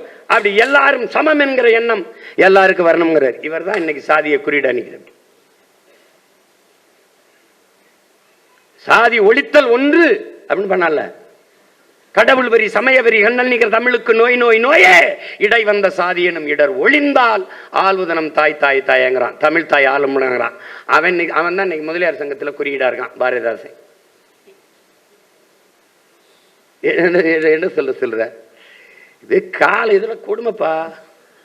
தமிழனின் மானம் கப்பல் இருக்கக்கூடாதுன்னு கப்பல் ஓட்டிய தமிழன், மண்ணின் விடுதலைக்கு மாடு கூட இழுக்க திணறுகிற செக்க இழுத்த வீர மரவண்ணன் பாட்டன் வாவு சிதம்பரனார் செத்தான். ஜெயிலிருந்து வெளியில வந்தான். ஒற்றை மகனா. வரவேற்க ஒருத்தனமில்ல உயிர் நண்பன் சுப்பிரமணிய சிவாவை தவிர. ஆனா இன்னைக்கு ஜெயிலிருந்து வரும்போது எத்தனை ஆயிரம் பட்டாசுகள், எவ்வளவு மாலைகள், எவ்வளவு வெடிப்புகள். இங்க செக்கிழுத்தவன் தியாகி இல்லை, தூக்குல தொங்குனவன் தியாகி இல்லை. எனக்கெல்லாம் அவங்கெல்லாம் இப்ப என் பாட்டைங்கெல்லாம் கண்ணில் பட்டா நானே அடிச்சு கொண்டு வருவேன். உன்னை யாரு உன்னை இதுல இந்த நிலைமைக்கு எங்களை தள்ளிவிடவா நீ போராடி சுதந்திரம் மட்டும் கொடுத்தா? நீ தூக்கல தூங்குன எதுக்குது இவ்வளவு? இந்த ஜனநாயகம், இந்த விடுதலைக்கா நாங்க இவ்வளவு பாடுபட்டீங்க? நீங்க எப்படி இருக்கு பாருங்க. பாரதி இவ்வளவு பாடினான். பாரதி எல்லாத்தையும் நேச்சு பாடினான். பாரதி சிட்டுக்குருவிக்கு அரிசி எடுத்து போட்டுவிட்டான். சமைக்க செல்லமா வச்சிருந்தத காக்கைக்கும் சிட்டுக்குருவிக்கும் போட்டான் பைத்துக்கிறப்ப. உலகத்துல நீங்க பிற உலகத்துல பாரதி வீட்டுக்கு போயிருக்கடா? உலகத்துல பாரதி எல்லா வீட்லையும் போடா. நம்ம தாத்தா வீட்டுல தாத்தா உட்காந்துருப்பார், பாட்டி இப்படி நிக்கும்டா இந்த கட்டையை பிடிச்சுக்கிட்டு. பாரதி வீட்டுக்கு போடா, செல்லமா உட்காந்துருக்கும்டா, பாரதி நிப்பான்டா. அதான்டா பாரதி. போய் பாடுறா எட்டாபுரத்துல இன்னும் செல்லமா உட்காந்துருக்கோம். அண்ணன் செல்லமா உட்காந்துருக்கும்னே இவன் நிப்பான். எல்லா பயலும் இருக்கு. எல்லா பயலும் தேவாலயத்துக்கு போனாலும், பள்ளிவாசலுக்கு போனாலும், கோயிலுக்கு போனாலும், கடவுளே எனக்கு கைகாலுக்கு நல்ல சுகத்தை கொடு, நல்ல புத்தியை கொடு, நல்ல புத்தியை கொடு, நல்ல புத்தியை கொடு. எல்லாம் ஒருத்தன் போறேன். சொல்லடி சிவசக்தி, என்னை சுடர்மிகும் அறிவுடன் ஏன் படைத்தாய்? எதுக்கு எனக்கு இவ்வளவு அறிவை கொடுத்த? பூரா பேல முட்டா பேல படிச்சுட்டு என்னை மட்டும் அறிவாளியா படைச்சு விட்டா? எனக்கு பெரிய பிரச்சனையா இருக்குன்றான். உலகத்திலே ஒரே ஒருத்தன் தான்டா எனக்கு எதற்காக இவ்வளவு அறிவை கொடுத்தான்னு கேட்ட உலகத்திலே ஓட்டான். நீங்க பாத்தீங்கன்னா அவனையே இவன் யாரா அப்படின்னு தோணும். அவன் தான் நம்ம ஊர்ல இருந்து அவன் மண்டக்குறம் பிடிச்சவங்க நம்ம ஊரில் சொல்லுவான் அவன் ஒரு மண்டகரம் பிடிச்சவன். அவன் ஐயோ அவன் அவன் அந்த அந்த பாரதியவே பட்டினி போட்டுருச்சான் அந்த ஊரு. தனி ஒரு மனிதனுக்கு உணவில்லை என்றில் ஜெகத்தினை அழித்துடுவோம்ட்டான். அவனே பட்டினி போட்டான் இந்த நாடு, இந்த பாரதம். கடைசியா என்ன தெரியுமா, அவன் செத்து போயிட்டான். கவி பேர் நம்ம ஆள் எழுதுறாரு ஐயா வைரமுத்து. பாரதி, உன் உடலில் மொய்த்த ஈக்களின் எண்ணிக்கை கூட ஆட்கள் இல்லையாமே, இறுதி சடங்குல 8 பேர் இருக்காண்டா. பாரதி எங்க அடக்கம் பண்ணியிருக்கான் இவன் தெரியாது, ஒன்னு ஒருத்தனுக்கும் தெரியாது.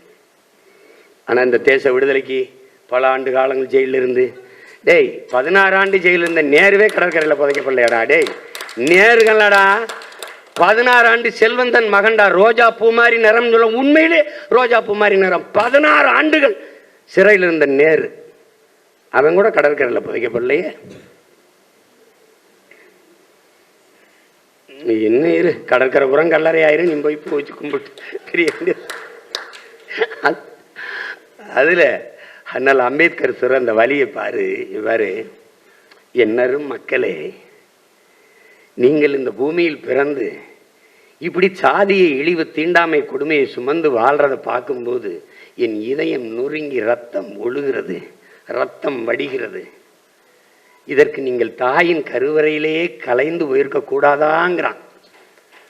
அது ஒடுக்கப்பட்ட தாழ்த்தப்பட்ட மக்களின் அவர்களின் துயருக்காக படப்பட்டதான் நினைக்காத. அப்படியே தமிழ் சமூகம் இன்னைக்கு படுற பாட பார்க்கும்போது, தமிழனா பிறந்து நாட்டை இழந்து வீட்டை இழந்து உறவுகளை இழந்து ஏதிலிகளா ஓடி ஓடி சொல்றாரு நம்ம ஐயா வைரமுத்தவர்கள் சொல்றாங்க பாருங்க. கவி பேரரசு என்ன சொல்றாரு, உலகத்துல ஒருத்தர் சொந்தத்தை பிரிவதல்ல, சொத்தை பிரிவதல்ல, இதெல்லாம் பிரிவது சோகம் இல்லடா, தான் பிறந்த தாய் மண்ணை பிரிவதாண்டா சோகம்னு.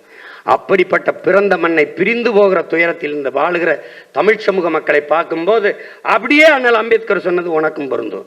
உலகெங்கும் எங்கெங்கும் மானுட சமூகம் தாழ்த்தி வீழ்த்தப்பட்டு அடிமைப்படுத்தி நிறத்தால் இனத்தால் சாதியால் எந்த வழியிலும் வீழ்த்தப்பட்டு கிடக்கிற மக்களினுடைய அந்த உணர்வோடு அண்ணல் அம்பேத்கரின் கூற்ற பொருத்தினா அப்படியே பொருந்தும். அது இந்த குறிப்பிட்ட சமூகத்துக்கு நீ பொருத்த முடியாது, அப்படி பார்க்க முடியாது. அதுதான் நீ அவரை நீ ஒரு சாதிய தலைவராக கொண்டு நிறுத்திவிட்ட, அப்படியே வச்சா இது என்னமோ. நீ ஒன்னு நல்லா தெரிஞ்சுக்க, அண்ணல் அம்பேத்கர் வருவதற்கு முன்பே தாழ்த்தப்பட்ட மக்களுக்கு இடஒதுக்கீடு வெள்ளக்காரன் கொடுத்துட்டான், எஸ்சி கொடுத்துட்டான். அவர் யாருக்கு என்ன பெற்றுக் கொடுத்தார், ஒடுக்கப்பட்ட பிற்படுத்தப்பட்ட மக்களுக்கு இடஒதுக்கீடு பெற்றுக் கொடுத்தவன் அண்ணல் அம்பேத்கர். அது தெரியாம நம்ம தாழ்த்தப்பட்டவர்களுக்கான தலைவர், தாழ்த்தப்பட்டவர். அவர் ஏன் நீல வண்ணத்தில் இருக்காரு? வானம் எவ்வளவு தூரம் பறந்து விரிந்து அது எங்கெங்கு பரவி இருக்கோ அங்கெல்லாம் அண்ணல் அம்பேத்கர் புகழ் இருக்கும். அதுக்கு தான் அவர் நீல வண்ணத்துல உலகம் பூரா பரவி இருக்காரு. அதான் நீ புரிஞ்சுக்கணும், சும்மா போட்டு குழப்பிக்கிற கூடாது. நம்ம நம்ம நம்ம நம்ம பாட்டனார் கவிமணி தேசிய விநாயகம், ஓடும் உதிரத்தில் வடிந்தொழுகும் கண்ணீரில் தேடி பார்த்தாலும் சாதி தெரிவதுண்டோ அப்பா. எப்படி கேட்கிறாரு பாருங்க, ஓடும் உதிரத்தில் வடிந்தொழுகும் கண்ணீரில் தேடி பார்த்தாலும் சாதி தெரிவதுண்டோ அப்பா. எவர் உடம்பிலும் சிவப்பே ரத்த நிறம் அப்பா, எவர் வெளி நீருக்கும் உவர்ப்பே இயற்கை குணம் அப்பா. எவர் உடம்பிலும் சிவப்பே ரத்த நிறம் அப்பா, எவர் வெளி நீருக்கும் உவர்ப்பே இயற்கை குணம் அப்பா. நெற்றியில் நீரும் மார்பில் நீண்ட பூணூலும் பெற்று உலகில் எவரும் பிறப்பதுண்டோ அப்பா. பிறப்பினால் உலகில் எவருக்கும் பெருமை வராதப்பா.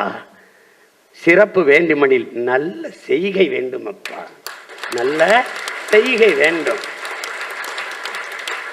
நன்மை செய்வோரே உலகம் நாடும் மேற்குலத்தோர். நன்மை செய்பவர்தான் உலகம் விரும்புகிற உலகம் போற்றுகிற மேற்குலத்தோர். தீமை செய்பவரே அண்டி தீண்ட ஒன்னாதார். அவன் தாண்டா அன்டச்சபிலிட்டி, அவன் தாண்டா தீண்ட தகாதான் கிடையாது தீமை செய்யறவன். எத்தனை பேர் வாடிட்டான். யாரு மேல கீறினாலும் ரத்தம் ஒண்ணுதான், ஆக மொத்தம் நீ நானும் 10 மாதம் தான் பாடுன்னு நம் தாத்தன் பட்டுக்கோட்டையே வெறுப்புல என்ன சொல்லிடுறான், முன்பு புத்தர் வந்தார், பிறகு இயேசு வந்தார், அப்புறம் காந்தி வந்தார், என்னென்னமோ பேசுனாங்க, எதையோ சொன்னாங்க, எழுதி எழுதி வச்சாங்க, எல்லாத்தையும் தான் படிச்சீங்க, என்ன பண்ணி கிழிச்சிங்கன்ட்டு அப்படி வெறுப்புல. எல்லாத்தையும் என்னடா படிச்சீங்க, என்ன பண்ணி கிழிச்சிங்க?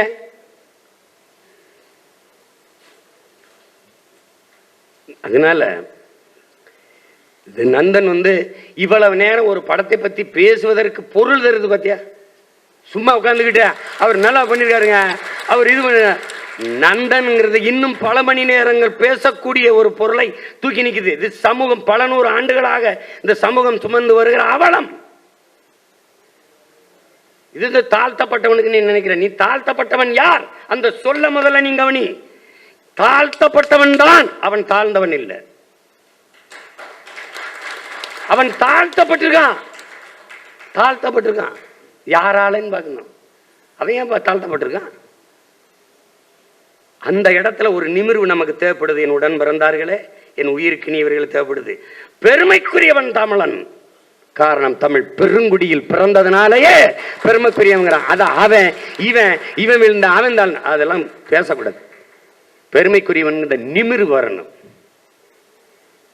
அதை தான் புரிஞ்சுக்கிட்டு பேசணும். நந்தன்கிறது ஒரு படம் இல்லை, அது ஒரு படிப்பினை, அது ஒரு பாடம். அந்த அந்த தங்கைகள், அந்த அந்த ஊராட்சி மன்ற தலைவர்கள் இறுதியில் வடிக்கிற கண்ணீர்ல இந்த சாதியை இழிவு, அந்த கழிவு கலைஞ்சு போகணும். அதனால அம்பேத்கர் சொல்றாரு, நீ நீ சமூக மேம்பாடு, சமூக முன்னேற்றமா பேசிக்கிட்டு இருக்க. சாதியை ஏற்றதாள்களை வைத்துக் கொண்டு சமூக மேம்பாடு, சமூக முன்னேற்றம் பேசுவதெல்லாம் மலை குழியின் மேலே போடுகிற மல்லிய பந்தலுக்கு ஒப்பானதுங்கிறான். நீ என்னடா சாக்கடை குழியின் மேல சந்தன மலையை வச்சுக்கிட்டு இருக்கிற, நீ என்னடா அது, எப்படா மணக்கம் அது? அப்புறம் என்னடா சமூக முன்னேற்றம், சமூக மேம்பாடு பேசுற? என் ஜாதி முன்னேறத அவன் விரும்பல, அவன் ஜாதி முன்னேறத நான் விரும்பலன்னா எப்படா சமூகம் முன்னேறும்? நாடார் எந்திரிக்கும் போது கோனார் அமைக்கிடுவார், கோனார் அமைக்கும் போது தேவர் அமைக்கிடுவார், தேவர் எந்திரிக்கும் போது தேவேந்திர அமைக்கிடுவார், பறையர் எந்திரிக்கும் போது படையாச்சி அமைக்கிடுவார், படையாச்சி எந்திரிக்கும் போது கவுண்டர் எந்திரிக்கும் போது இன்னொரு உடையார் அமைக்கிடுவார். ஒவ்வொருத்தரும் அமைக்கி விடுவாங்க. இவன் எந்திரிக்கும் போது அவன் அமைக்கும் போது இவன் எவன் நிமிருவான்? இந்து எந்திரிச்சா இஸ்லாமியர், இஸ்லாம் எந்திரிச்சா இந்து, 2 எந்திரிச்சா கிறிஸ்தவர், மாறி மாறி தலைகளை அழுத்தி தாழ்த்து கொண்டிருந்தால் எப்படா மானுட சமூகம் நிமிரும், உயரும்? ஒன்றும் பண்ண முடியாது.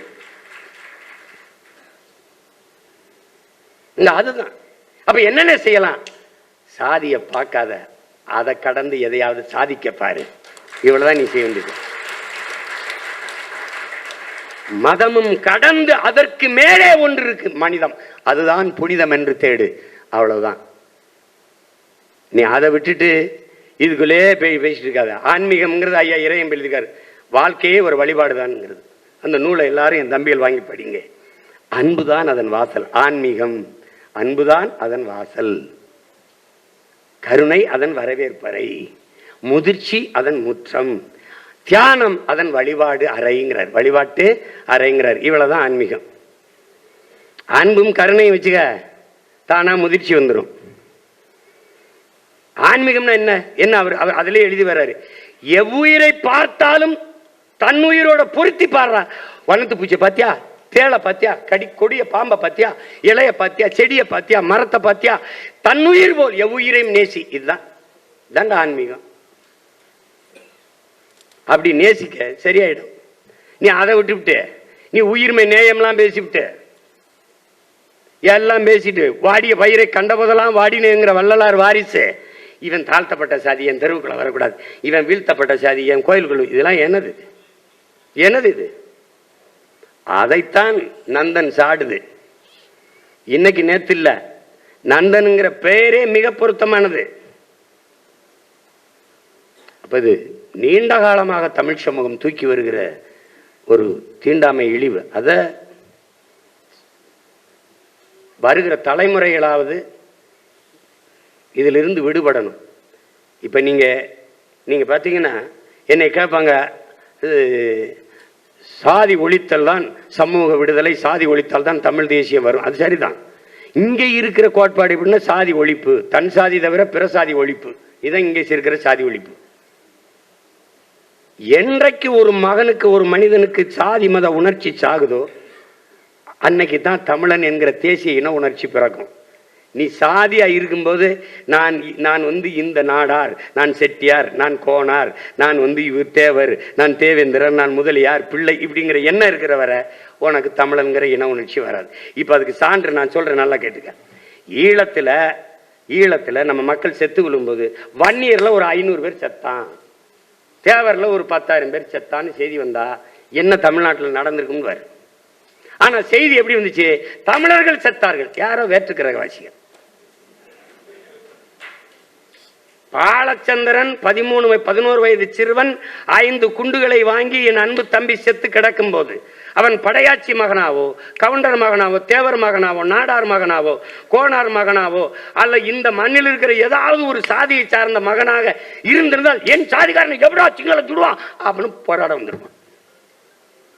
ஆனால் அவன் தமிழ் பிள்ளையாக செத்ததால் தனியா கிடந்தான்.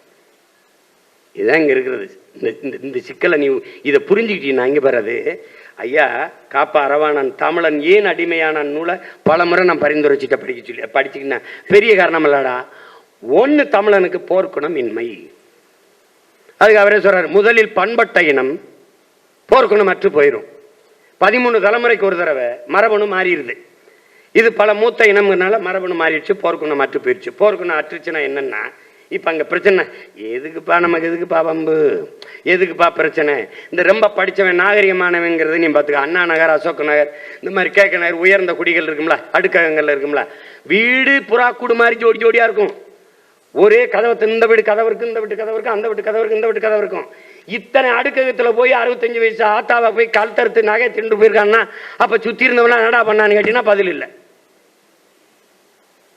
வீடுகள் இணைந்திருக்கு, இல்லங்கள் இணைந்திருக்கு, இதயங்கள் இணைந்து ஒன்றா இருக்கானா இல்லைங்க. இங்க பிரச்சனை தான்.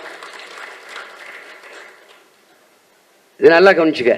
இப்ப நீ போய் தண்ணியை போட்டு சலம்பல் பண்ணு.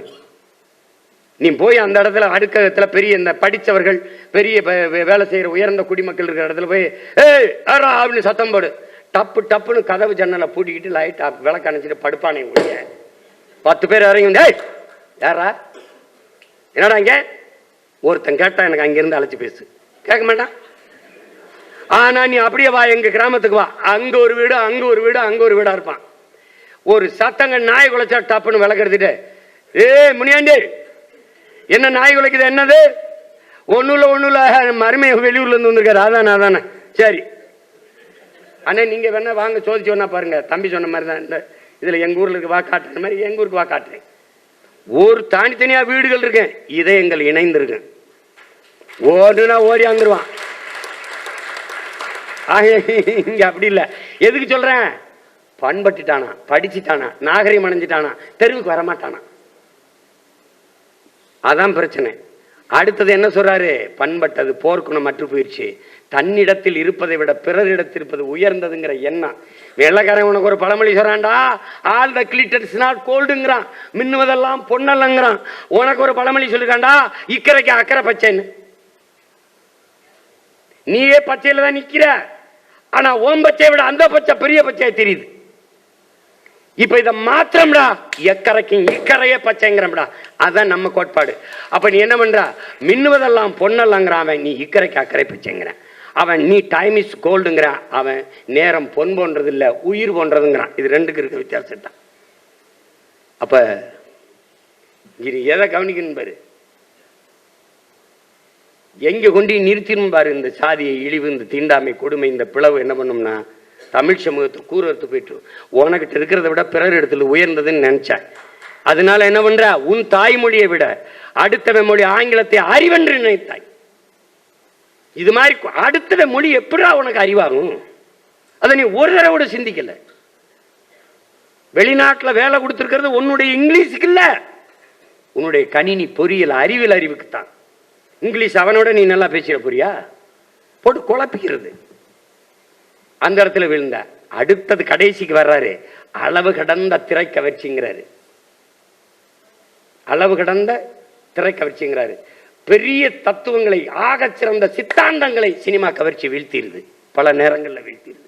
நீயே பார்த்துட்ட. அதுக்கப்புறம் வர்றாரு கடைசிக்கு தன்னினப்பகை. கொடும் வியாதி யாரு? தன்னினப்பகை தான்டா பெரிய வில்லை.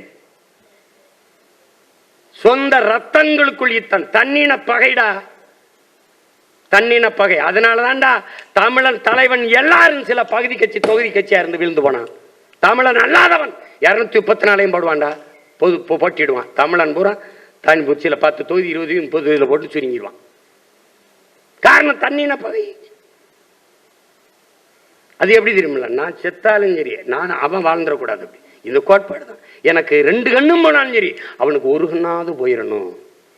இந்த எண்ணத்துல தான் இந்த இனம் விழுந்துருச்சு. அப்ப அது எவ்வளவு கொடுமையான உணர்வு இந்த சாதிய உணர்வுன்னு நீ பார்த்துக்க. அதனால இன்னைக்கு வரைக்கும் நடக்குது. அன்னைக்கு நான் நாகப்பட்டினத்தில் பாட்டு வெளியிட்டு விழாவில் சொன்னேன், உயர்ந்த சாதிக்காரன் உடலவன் தாழ்ந்த சாதிக்காரன் உடலவன். இன்னைக்கு நடக்குது. 2 நாளைக்கு முன்னாடி இதே கொடுமை நடந்துருச்சு. தெருவில் கூட்டிட்டு இப்போ உடலை எடுத்துட்டு போக விடலை. அப்ப என்ன பண்றது? இந்த மனநிலையிலிருந்து மானுட சமூகம் மாறணும். சக மனிதனை நேசிக்காதவன் எப்படி இது எப்படி எப்படி இருக்குன்னு பாருங்க. அருகில் இருக்கல அண்ணன் தம்பி, நீ உன்னால நம்ப முடியுதா? உன்னால நம்ப முடியுதா? இதே சென்னையில் எல்லாரும் குடியேறான். ஆந்திராவில் இருந்து வந்தவன் என் வீட்டுக்கு அருகில் இருக்கான், வீடு கட்டிருக்கான், நான் அனுமதிச்சிட்டேன். கேரளாவில் இருந்து வந்தவன் என் வீட்டுக்கு அருகில் வீடு கட்டிட்டான், அனுமதிச்சிட்டேன். அங்கிருந்து வந்தவன் வேற வேற மாநிலங்களில் வேற வேற இருந்து வந்தாலும் அனுமதிச்சிட்டேன். ஆனால் என் இனம் சார்ந்த, என் நிலம் சார்ந்த, என் மண்ணின் மகன் ஆதி தமிழ் குடி பறையன் என் வீட்டு தெருவில் வீடு கட்டணும் அனுமதிக்கல. சண்டை, எல்லாரும் சண்டை போட்டு வரட்டான். இங்க நடந்தது, சென்னையில் நடந்தது, தலைநகரில். இந்த கொடுமையை நீ இதுல நடக்குமானேன்னு கேட்கிற. ஏய், ஈழத்துல போர் நடந்துருச்சு. ஒரு தலைவன் 35 ஆண்டுகள் வெறும் 25,000 பேரை வச்சு 2,50,000 ராணுவ வீரனை எதிர்த்து உலக படைகளெல்லாம் எதிர்த்து சண்டை போடுற ஆற்றல் எப்போது அவருக்கு வந்ததுன்னா, நீ எவனாவே இரு, ஆனா என் நாட்டுக்குள்ள என் கோட்டுக்குள்ள வந்தா தமிழனா இருன்னு சொல்லி தமிழனா ஆக்குனதுனாலதான் அந்த படை அவரால் வலிமையா நின்று கட்டி சண்டை போட முடிஞ்சது. இங்கே உயர்ந்த சாதிக்காரன் சுடுகாட்டு வழியே தாழ்ந்த சாதிக்காரன் பிணத்தை எடுத்துட்டு போக முடியாது, நீ தண்ணி கொண்டு போக முடியாது, நீ நடக்க முடியாது. இவ்வளவு பிரச்சனை இருக்குது. ஆனால் எல்லா தமிழ் சாதிக்கும் ஒரு தாய் பிள்ளைகள். நீ உனக்கு சாதியில இருக்கிறா, உனக்கு ஒரு சாதி இருக்கு. என்ன சாதி? பாரதி சொல்றான், நம்ம பாட்டன், விதியே விதியே என் செய்ய நினைத்தாய் என் தமிழ் சாதின்னு. நீ என்ன சாதி? நான் தமிழ் சாதின்னு நீ சொல்லணும். அதான் உன் ஜாதி. அந்த சாதியில இருக்கிற நீ ஒவ்வொருத்தரும் செத்து பொணமா போன பிறகு தனித்தனி சுடுகாட்டில் படுகிற. மார்க்ஸ் என்ன சொல்றான்? மதம் ஒரு அவின்கிறான். ஐயா பெரியார் என்ன சொல்றாரு? சாதி மதம்டே, சாராயங்கல்லு குடிச்சா போத தெளிஞ்சிடும். ஆனா சாதி மத உணர்ச்சி இருக்க, அது செத்து சுடுகாடு போனாலும் போகாது. ஏன்னா புதச்ச இடத்துல ஆறுமுக நாடார், சுப்பிரமணிய தேவர், மாரியப்ப கவுண்டர் எழுதி வைப்பான். அப்ப இந்த செத்து சுடுகாடு போய் புதஞ்சாலும் அந்த சாதி போக மாட்டேங்குது. அதுதான் கொடியது. அவர் என்ன சொல்றாரு? சாதி கொடிதான் மதம் கொடிதான்னு கேட்கிறாங்க பெரியார்ட்ட. சாதி தான் குடிது. ஏன் சாதி தான் குடிது? மதம் மாறிக்கொள்ள முடியும், சாதி மாறிக்கொள்ள முடியாது. அப்ப எந்த போதை? பெரிய கொடிய போதை இந்த சாதிய போதை. அப்ப அது எப்படி இந்த போதையை ஒழிக்கிறான் ஒரு தலைவன்? எப்படி ஒழிக்கிறான்? நீ பிரிகேடியரா, நீ சாதாரண வீரனா, எவனாவது மாவீரர் துயிலும் இல்லத்துல ஒன்னா வீர விதையப்படு ஒன்னா புதைக்கப்பட்டான். அதை உருவாக்கினான் ஒரு தலைவன். அதனாலதான் அவ்வளவு பெரிய இராணுவங்களை, உலக வல்லாதிக்கத்தை 20 நாடுகளின் துணை கொண்டுதான் இறுதி போரில் விடுதலை புலிகளை வீழ்த்தினோம் என்று சொல்லுகிற அளவிற்கு வெறும் 25,000 வீரர்களை வைத்துக் கொண்டு வீரத்தமிழ் மரபுகளை வைத்து சண்டை செய்ய முடிஞ்சதென்றால் சாதிய உணர்ச்சியை முதல்ல தலைவன் சாகடிச்சான். அதனாலதான் வெல்ல முடிஞ்சது. இங்க அப்படியே பாய் எவ்வளவு கொடியதுன்னு பார்த்துக்க. நீ வலிமையற்று நீ இந்த உணர்வு சாதி இங்கே திட்டமிட்டு ஊட்டப்பட்டது. உடன் பிறந்தவனே, சாதிய மத உணர்ச்சி திட்டமிட்டு ஊட்டப்பட்டது. மொழி இனப்பற்று சாகடிக்கப்பட்டு சாதிய பற்று ஊட்டப்பட்டது. அதனாலதான் இங்க பிரச்சனை. உள்ளாட்சி தேர்தலில் பாரு, அவரு தம்பி அந்த கதையை எழுதுறதுக்கு தஞ்சாவூருக்கு போனேன், பிரசிடண்டை பார்க்க போனேன், ஊராட்சி மன்ற தலைவரை. அங்கே போன போது தேங்காய் உரிச்சிக்கிட்டு இருந்தாரு. ஆனால் பழைய பிரசிடண்ட் அப்போதான் அது தனி தொகுதியாக மாறுது. அதுக்கு முன்னாடி இருந்த பிரசிடண்ட் தான் கையெழுத்து போடுவார், பணத்தை இருப்பார். அதை தான் எடுத்துக்க. அதான் என் தம்பி பாலாஜி சக்திகளுடைய கதாபாத்திரம். இங்கே எல்லாம் சமமாக தெரியும் தம்பி, ஆனால் சமம் இல்லை. இந்த உலகத்தில் ஒரு தத்துவம் சொல்றான் பாருங்க, உலகெங்கிலும் மனிதர்களுக்கு ஒரே பிரச்சனை தான்டா, ஒரே பிரச்சனை தான். என்ன பிரச்சனை? சரிபாதி மனிதனுக்கு வயிறை குறைக்கணும், சரிபாதி மனிதனுக்கு வயிறை நிறைக்கணும். இதான்டா பிரச்சனை. இது ஒண்ணுதான் பிரச்சனை. இதை நம்முடைய பெரியவர் அண்ணன் தமிழரசன் எப்படி சொல்றாரு, பானை இது பானை, பானை ஒண்ணுதான், பானை ஒண்ணு. ஆனா அது ஒண்ணு இல்லை.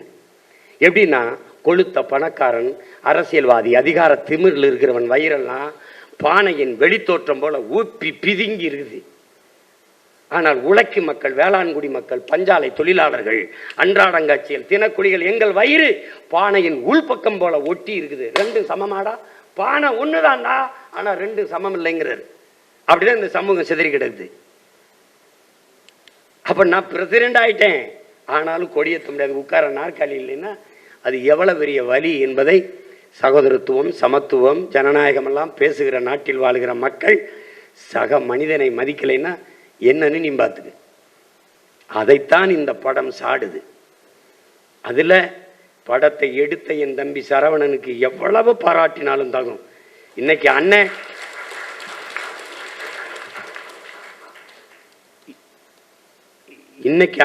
இவ்வளவுதான் செய்ய முடிகிற நிலைமையில் இருக்கேன். ஆனால் இப்படியே இருக்காது.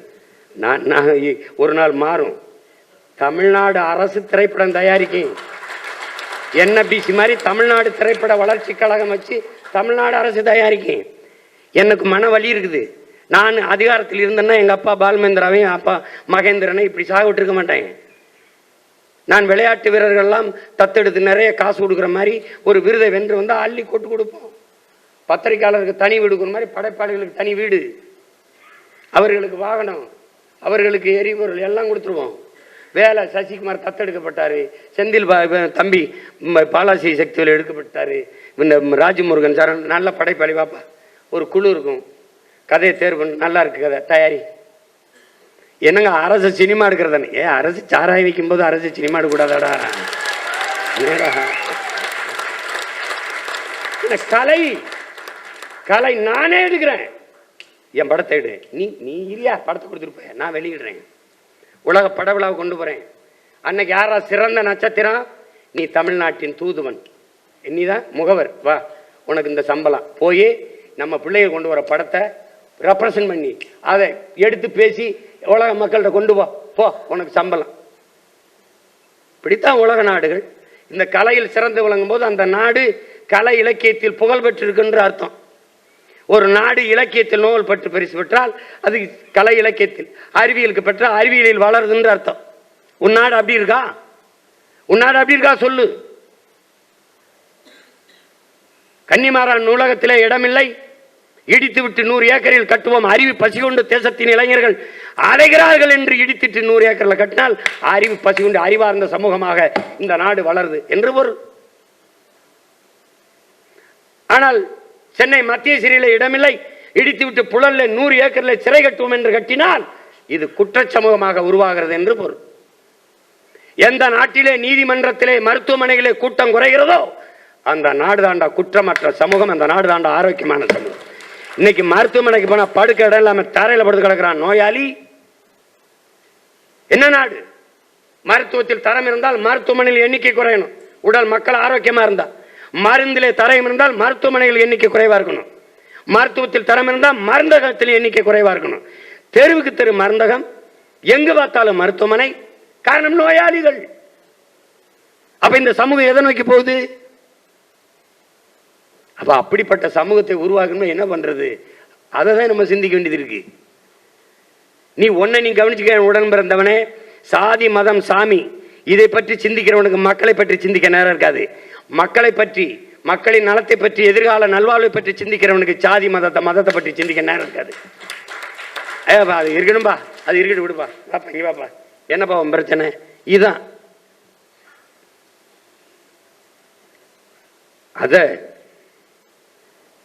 அதை கவனத்தில் எடுத்துக்கிட்டு செய்யணும். இங்கே இருக்கிற படைப்பாளிகள் 3 படைப்பாளிகள் சேர்ந்து ஒரு சிறந்த படத்தை, என் தம்பி சமுத்திரக்கனி வரலை, வெளியூரில் படப்பிடிப்பு இருக்கிறார், சிறந்த கலைத்திறனை வெளிப்படுத்தினாங்க. அதில் என் தம்பி சசிக்கு இந்த படம், என் தம்பி ராஜமுருகன் சொன்ன மாதிரி மிக முக்கியமான படம். அவன் படத்தில் சமீபத்தில் நடத்த 3 படங்களை நான் பாராட்டினேன். 1 அயோத்தி, 2வது கருடன். இந்த கருடனில் என் தம்பி சரவணன்ட்ட ராத்திரியில் எடுத்து பேசினேன். அவன் நினைப்பேன் அண்ணன் தூங்கியிருப்பாருன்னு, நான் நினைப்பேன் தம்பிக்கு போடுமா தூங்கியிருப்பானான்ட்டு. நாங்கள் என்னைக்கு 2-3 மணிக்கு முன்னாடி தூங்கினோம் போட்டோன்னே என்னடா படம் இப்படி எடுத்துனா அருமையாக எடுத்துட்டான்.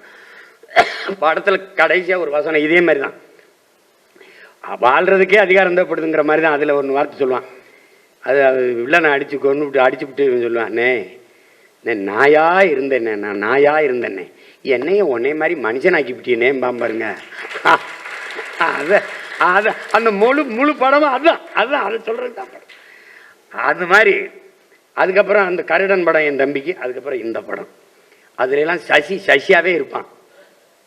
அதான் சசிகுமார் அண்ணே அப்படின்னு. ஆனால் இதில் சசி கூழ் பனையாகவே இருந்தான். முதல் காட்சியில் இருந்து நீண்ட நாள் நம்ம பக்கத்தில் வச்சு பார்த்த தம்பி இல்லை, கதாபாத்திரமாக மாறி நடித்தான்.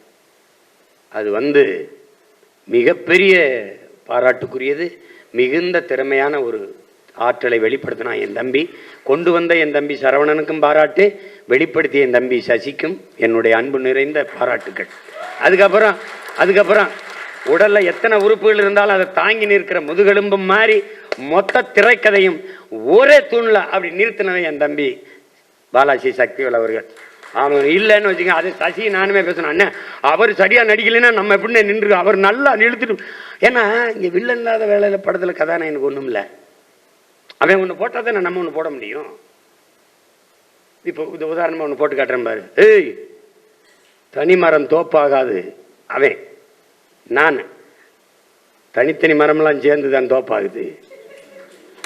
ஏய், ஆழம் தெரியாம காலை விடாத, காலை விட்டா தாண்டா ஆளை என்னன்னு தெரிஞ்சுக்க முடியும்.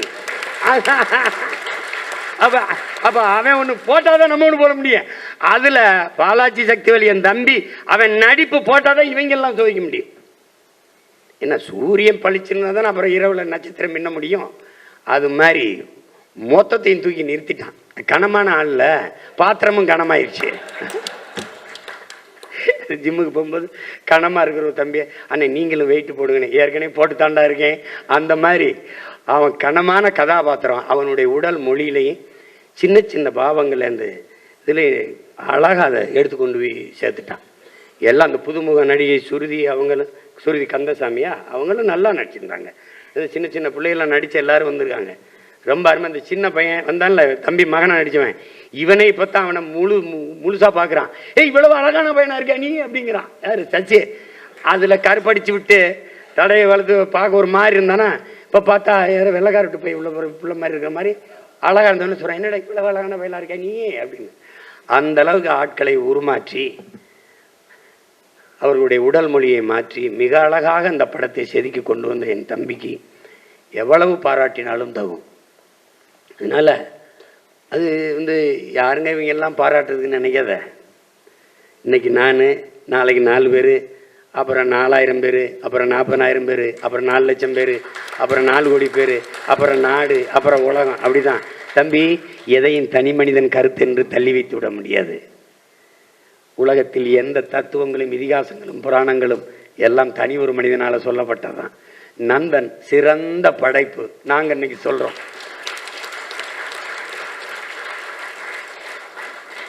அது மாதிரி அப்படி ஒரு படத்தை எடுக்கணும்னு இந்த சிந்தனையை சுமந்து அதை திரையில் செதுக்கி வடிக்கணும்னு நினைச்ச என் தம்பி இரா சரவணனுக்கு என்னுடைய அன்பு நிறைந்த பாராட்டு. அதற்கு தோள் கொடுத்து துணையா நின்ற என் தம்பி சசிகுமாருக்கு, என் அன்பு இளவல் சசிகுமாருக்கு பாராட்டு. அதே மாதிரி தம்பி சமுத்திரக்கனி, என்னுடைய தம்பி பாலாஜி சக்திவேல், எல்லாருக்கும் அதில் பணியாற்றிய ஒளிப்பதிவாளர் புதுசுன்னா அவர் நல்லா ஒத்துழைச்சிருக்கார். பட தொகுப்பாளர், இசையமைப்பாளர் தம்பி ஜிப்ரான், எல்லாருடைய பங்களிப்பு ரொம்ப அசாத்தியமானது. அதில் முன்ன பின்ன கொஞ்சம் முன்னாடி அந்த கதையை எல்லாருக்கும் சொன்ன என் தம்பி எனக்கு ஒரு தடவை சொல்லியிருந்தானா இன்னும் கொஞ்சம் அது பண்ணியிருக்கலாம். பாடல்கள் இப்படி கொண்டு வந்துடும் அப்படி கொண்டு வந்துடணும். இப்போ பேசி பயன் இல்லை. எப்படி பார்த்தாலும் ஒற்றை மகனாக ஒரு சமூக மாறுதலுக்கு அவனால் அவன் பிறந்த பையனுக்கு கடமைக்கு செஞ்சிருக்காங்கிறது அது மறுக்க முடியாது. பெரிய பாடல். சமூக பொறுப்போடு, வணிக சிந்தனையற்று சமூக பொறுப்போடு படைக்கப்பட்ட ஆகச் சிறந்த படைப்பு நந்தன். அந்த படைப்பை நம் பாராட்டுவதன் மூலம் நாம் பெருமைப்பட்டுகிறோம். இதேதோ கடமைக்கு செய்கிறேன்னு நினைக்காத, என் கடமையாக செய்கிறேன். அது ரெண்டுக்கும் வேறுபாடு இருக்குது. அதில் இந்த படத்தை போற்ற வேண்டியது ஒவ்வொரு மகனின் ஒவ்வொரு குடிமகனினுடைய பொறுப்பும் கடமையும். அந்த உணர்வில் தான் என் தம்பி பாண்டே இங்கே வந்து உட்கார்ந்துருக்கான். அவன் சொன்னான் பாருங்க, என்கிட்ட மட்டும் காசு இருந்ததுன்னா நானே வாங்கி வெளியிடுவேன். ஏன்னா உணர்வு இருக்கிறவன்ட்ட பணம் இருக்காது, பணம் இருக்கிறவன்ட்ட உணர்வு இருக்காது. இது வந்து நான் இல்லை, ஐயா ஷோ இருக்கார்ல, அவர் ஒரு விழாவில் சொல்கிறாரு. இங்கே ஒரு முரண் இருக்குது. நல்ல தயாரிப்பாளருக்கு நல்ல இயக்குனர் கிடைக்க மாட்டான், நல்ல இயக்குனருக்கு நல்ல தயாரிப்பாளர் கிடைக்க மாட்டான். அதனாலே நல்ல படம் தமிழ்நாட்டில் வரதில்லை. அவங்களுக்கு புரியுது நினைக்கிறேன். நான் வரும்போது சொல்லிட்டு இருந்தேன், அவனுக்கு வந்து வறுமை, பணம் இல்லை, அவசர அவசரமாக வேக வேகமாக சாப்பிட்டு ஓடுவோம்ல, அப்படி ஓடிட்டான். கொஞ்சம் நிதானமாக நின்று காசு இருந்து பணத்தை பற்றி கவலை இல்லை, நல்லா எடுப்போம்னு எடுத்திருந்தா இன்னும் 4-5 மடங்கு இந்த படத்தை தரத்தில் சிறந்த படமாக அவனால் கொண்டு வந்திருக்க முடியும். ஆனாலும் தான் கொண்டு வந்த கருத்தை சிதைய விடாமல் கொண்டு வந்து கொடுத்துட்டான். சுகமான பிரசவமாக பிரசவிச்சிட்டான். அதில் என் தம்பி ரா சரவணனை உளமாற உச்சி முகந்து நான் பாராட்டுகிறேன். என் அன்பு நிறைந்த வாழ்த்துக்கள், பாராட்டுக்கள் படக்குழுவினர் அனைவருக்கும். நந்தன் போல சிறந்த படைப்பை நீங்கள் கொண்டு வரணும். இன்றைக்கு பிறந்தநாள் காணுகிற என் அன்பு தம்பி என் ஆறுயிர் இளவல் சசிகுமாருக்கும், அவரை வைத்து இயக்கி கொண்டிருக்கிற என் தம்பி ராஜமுருகன் சிறந்த படைப்பாளி, சிறந்த படைப்பாளி, ஆக சிறந்த ஒரு சிந்தனையாளன். அவன் அவன் அவன் யாருன்னு நீங்கள் இன்னொரு தடவை பார்க்கணுன்னா நீங்கள் ஜோக்கர் பாருங்கள், குக்கு பாருங்கள், ரொம்ப அழகாக இருக்கும், ரொம்ப அழகாக இருக்கும். அது ஜோக்கர்லாம் வந்து அப்படி ஒரு கதையை எவனாலும் கற்பனை முடியாது, எப்படியும் கற்பனை இதை எடுக்கணும்னு தோண முடியாது. அதில் எனக்கு ரொம்ப பிடிச்ச படைப்பாளிகள் எல்லாம் இங்கே இருக்கிறாங்க.